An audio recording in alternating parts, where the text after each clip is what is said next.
It just seemed like an episode of Cops. Police searched the Lexington neighborhood today after a car was stolen in Georgetown. The education department is requiring this school to boost its cash reserves, and that could lead to a lot of uncertainty for this Lexington campus. 10 years after his death, the legacy of a Southern Kentucky businessman killed in the flight of 5191 lives on.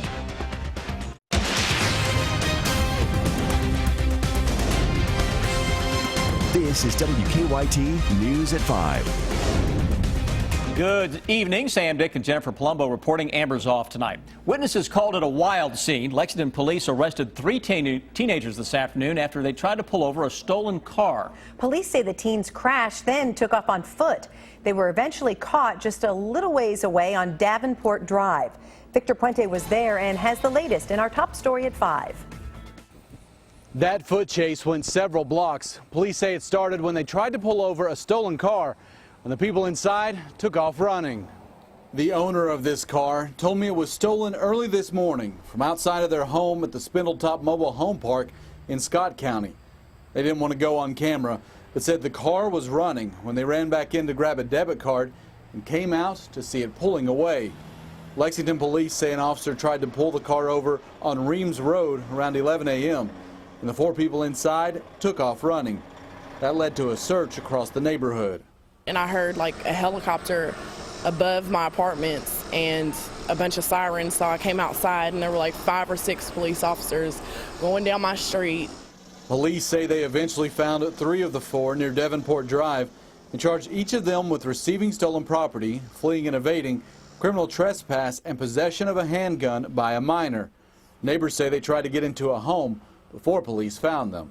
And apparently they were running and were trying to break into people's apartments to hide.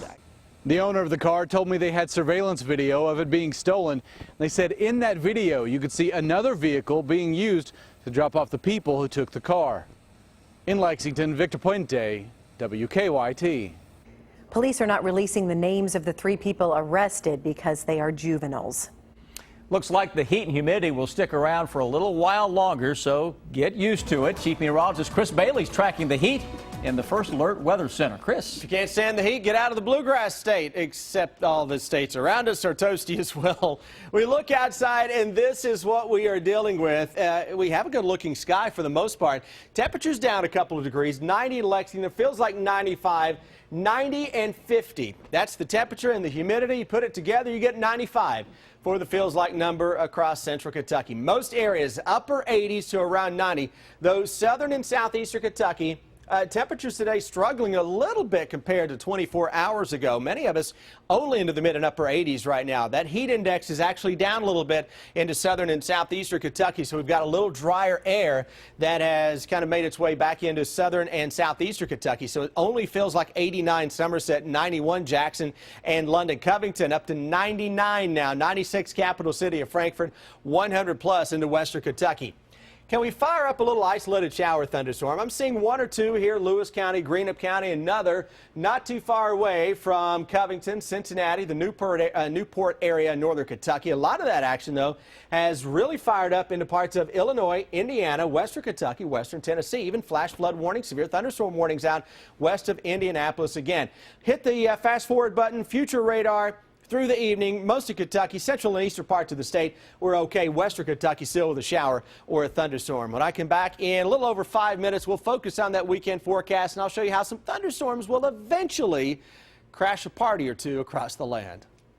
A man wanted by the FBI for distribution and possession of child pornography may be in Kentucky. Officials say that Ranger Lacey has been on the run since July of last year when he didn't show up for a court hearing. The FBI has been investigating Lacey since 2009. More than 40,000 sexually explicit images of child pornography were reportedly found on Lacey's computer. The FBI says Lacey may have been seen recently in Moorhead and Frenchburg. A couple is behind bars after police say 2 people were stabbed. Our county-by-county coverage at 5 begins in Clark County. Police say James Scott Ball attacked 2 men overnight. Officers found one of the victims lying on the side of the road. Police say they followed a blood trail to Ball's home, where they found another man who told them Ball had attacked him with a baseball bat and was forcing him to stay in the house.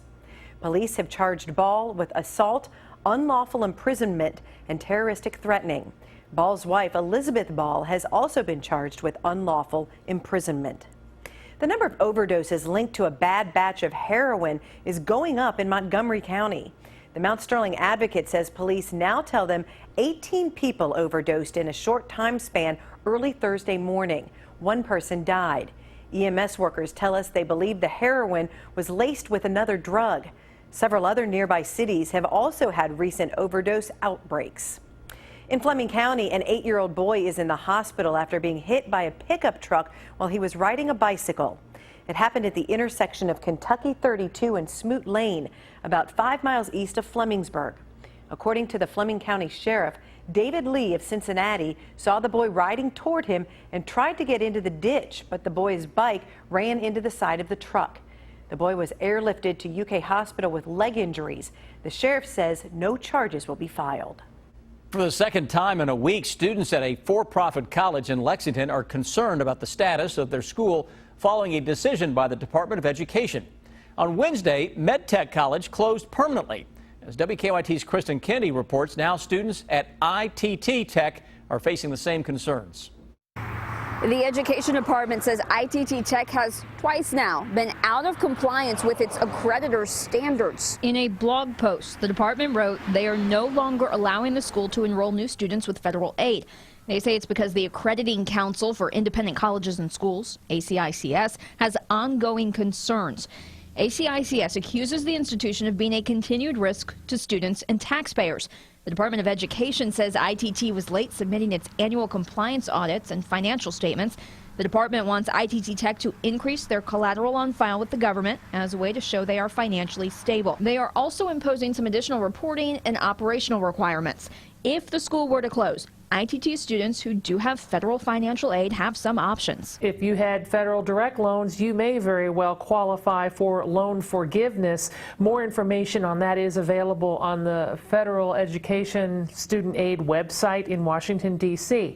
Employees here told us to reach out to their headquarters in Indianapolis. We have called and we have emailed, and so far we have not heard back. In Lexington, Kristen Kennedy, WKYT. And the government wants ITT to make sure it has enough money to make available to have refunds for the students, also provide teach-out facilities and meet institutional obligations if the institution was to close before the end of the academic year. Fire damaged a business this morning in Danville. It happened about 7:30 at a tanning and beauty salon on South 3rd Street. Firefighters tell us when they arrived on scene, heavy smoke was coming from that building. This fire seemed to spread fairly quickly. It was pretty advanced by the time that we got here, but fire crews were able to quickly extinguish the fire and salvage the majority of the building. Chief McCurdy says that most of the supplies and equipment for the salon can be saved. It appears an electrical malfunction is the most likely cause of the fire. New at 5, the Kentucky Blood Center in Lexington is preparing to begin testing blood donations for the Zika virus. New FDA guidelines released today are recommending blood centers across the country test all blood donations for the mosquito-borne virus. Previously, the requirement was limited to areas with active Zika transmission, such as Puerto Rico and Florida. We have actually been working very closely with the FDA and public health authorities to stay on top of the Zika situation. And in anticipation of this, we have been working on our process changes, our computer programs, so that we will be able to implement as soon as possible. The deadline for Kentucky and surrounding states to implement the test is November 18th. Tomorrow marks the 10-year anniversary of the crash of Comair Flight 5191 near Bluegrass Airport. A well-known Southern Kentucky businessman was among the victims. Mike Finley owned skating rinks in London, Somerset, and Danville. And as WKYT's Phil Pendleton reports, Finley's business models and legacy live on in those who still manage his businesses. 10 years have passed and the name outside the Danville skating rink has changed, but those who work at the Windjammer say Mike Finley's legacy lives on. A lot of Mike's policies and procedures are still in place that they back 10 years ago, you know, and he would love that. Scotty Shear started working for Finley in 1987. At one time, the skating rinks in London, Somerset, and Danville all carry the name of Finley's Fun Center. Nothing has changed. It's still the packages, the party packages and all that are still pretty much the same. So I know he's very happy with us. Mike Finley was planning to travel to a skating convention. He was on his way to Atlanta, where he would have caught a connecting flight to Las Vegas. Finley and employee Holly Gilbert were among those on board the flight. He would not ask you to do something he would not do himself. If I'd mop one side of the floor, he'd mop the other. If I was cleaning one commode, he'd clean the other. Shearer says Finley would often go out of his way to make sure customers' needs were met. I remember a time that we had a school group unexpectedly show up, and I had called him and said, we got a school group here. And he was in London, and he was here, hands-on. An approach that Shearer says he and others continue today. In Boyle County, Phil Pendleton, WKYT.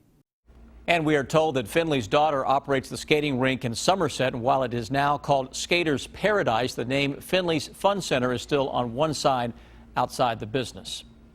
A memorial service will be held at the UK Arboretum tomorrow at 10 in the morning. It will take place near the Flight 5191 memorial sculpture of 49 birds, representing each of the lives lost in that crash 10 years ago.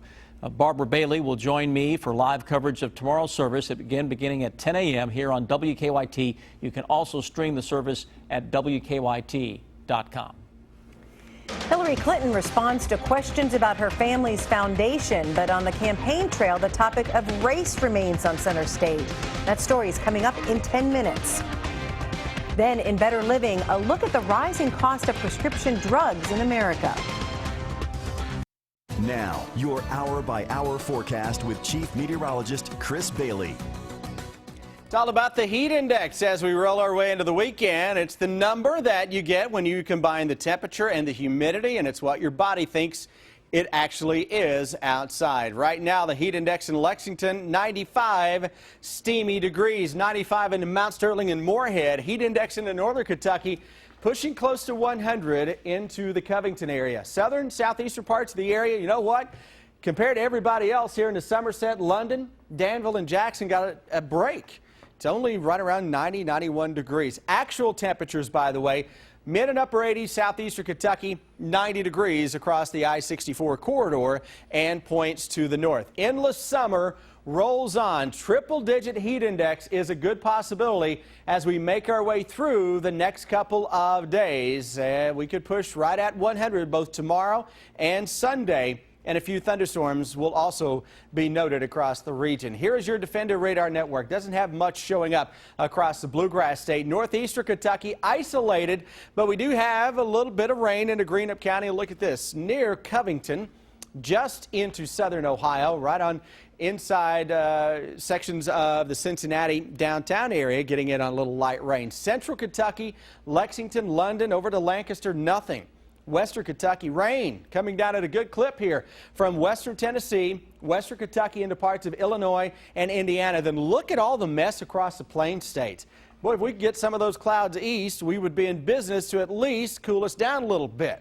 I don't think that happens until we get into Sunday or Monday, and even then it may only drop us a degree or two. That southwesterly wind flow continues to do the dirty work with hazy, hot, humid weather tomorrow, a lot like today. Many of us low 90s, heat index though a lot hotter than that. 3-day threat track, hello weekend and hello summer. This is 4th of July type stuff out there for the next couple of days. You know, back on the 4th when we didn't have the 4th of July type stuff.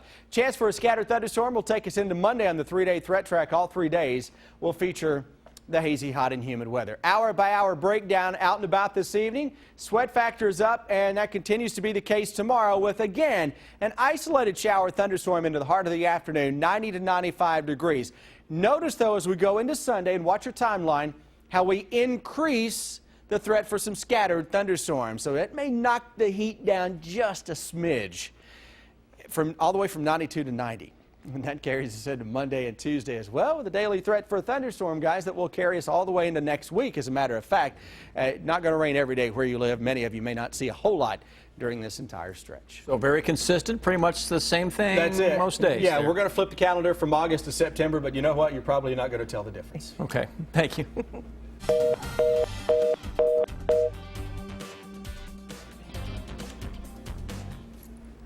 All right, apparently we have just lost Officer Dawn, but as we've been telling you since 4 this afternoon, you can see there on our live drive traffic, there are numerous crashes in Lexington right now. One of them, Man o' War Boulevard at Lion Drive, the other one, Versailles Road. Also a crash on Red Mile Road. They continue to work that one at Broadway. And then there's another crash on Georgetown Road, this one between Lyle Road and Old Ironworks Pike. So Lexington police are staying busy this afternoon. Good job filling in.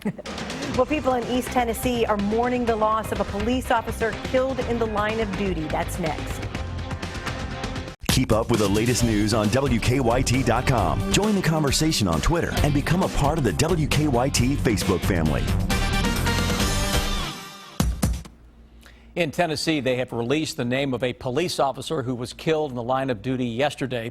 Investigators say the officer worked for the Maryville Police Department just south of Knoxville. They say that Officer Kenny Moats was responding to a domestic violence call when the suspect left the home and shot Moats in the neck. The suspect was later taken into custody. Police say Officer Moats later died at a hospital. Race still dominating the headlines of the presidential campaign, and Hillary Clinton is talking for the first time about meetings she took with Clinton Foundation donors while Secretary of State. Weijia Jiang has this Campaign 2016 report. Donald Trump will meet with Hispanic business owners in Las Vegas Friday as part of his week-long outreach to minority voters, a group Trump says Hillary Clinton and the Democrats have abandoned. Her policies are bigoted because she knows they're not going to work. But you're saying she is personally bigoted? Oh, she is. Of course she is. Clinton hit back, saying Trump is pandering to racist activists known as the alt-right, a group of right-wingers that believe white identity is under attack and establishment conservatism isn't strong enough. Clinton is also defending her ties to the Clinton Foundation while she was Secretary of State. Neither my husband, my daughter, nor I have ever taken a penny of salary from the foundation. The House Oversight Committee is looking into reports that more than half of the non-government people who met with then Secretary of State Clinton donated to the Clinton Foundation. In a letter to the State Department, Congressman Jason Chaffetz said these reports give rise to a perception that access to our State Department's official resources were for sale. My work as Secretary of State was not influenced by any outside forces. I made policy decisions based on what I thought was right to keep Americans safe and protect our interests abroad. Chaffetz wants to know if Clinton aides violated ethics rules while working at the State Department. Weijia Jiang, CBS News, the White House. Donald Trump introduced a new app today. It rewards users for doing things such as checking in at events, calling undecided voters, and, of course, donating to the campaign. It was an emotional day in court as an accused killer faced a judge for the first time today. Why his family says the whole story is not being told. That's ahead at 5:30.